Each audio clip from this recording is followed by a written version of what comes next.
Lavern kayo, mga pabibo at maangas na manliligaw ni Kimi. Tiklop kay Paulo.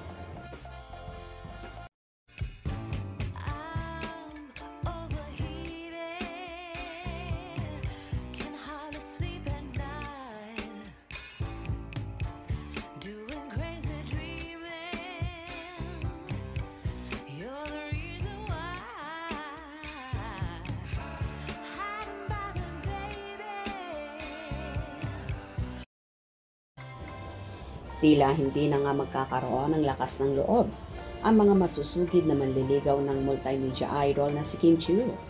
Umiingay kasi ang napababalitang mga manliligaw ni Kimi na obsessed daw ang Chinese businessman sa dalaga at pilit sinusundan ang actress sa event kung saan napabalita na nagtungo pa ng Cebu ang nasabing bigating businessman para lang suyuin si Kim na noon ay kasalukuyang may event ang dalaga at hindi nga kasama ang ka-love team at rumored boyfriend na si Paulo Avellino.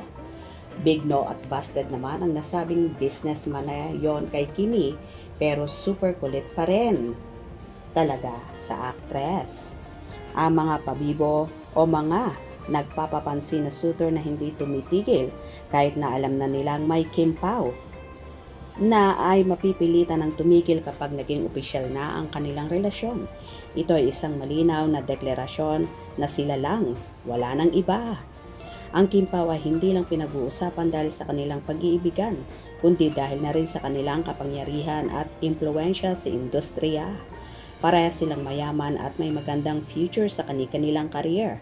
Ang kanilang pagsasama ay hindi lang nagdaragdag ng kilig, kundi nagpapatunay na ang power couple na ito ay magiging isang pwersang hindi mapapantayan sa showbiz.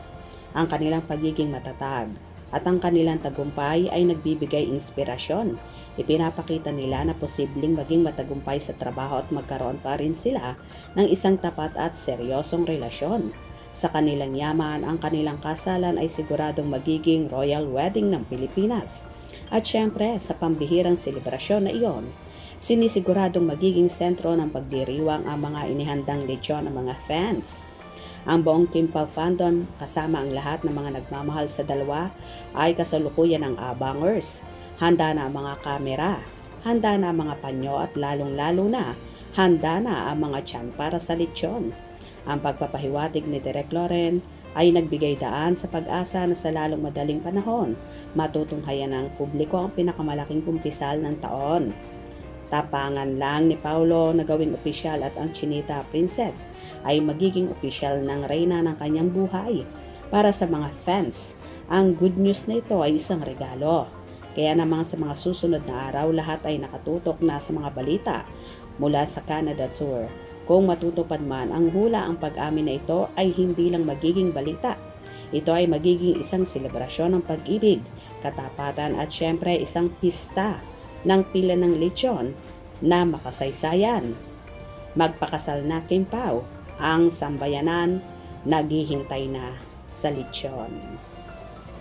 So, kung totoo ngang nag-advise si Direk na dapat daw aminin na ng Kim Pao ang relasyon para matigil na ang mga gustong manligaw kay Kimi para wag nang guluhin pa ang dalawa. Tama naman talaga yon para maging happy na rin ang buong Kim Pao Ladya. Gusto nyo na ba talagang umamin ang Kim Pao sa kanilang real score? Hope you enjoyed. Please subscribe for more info.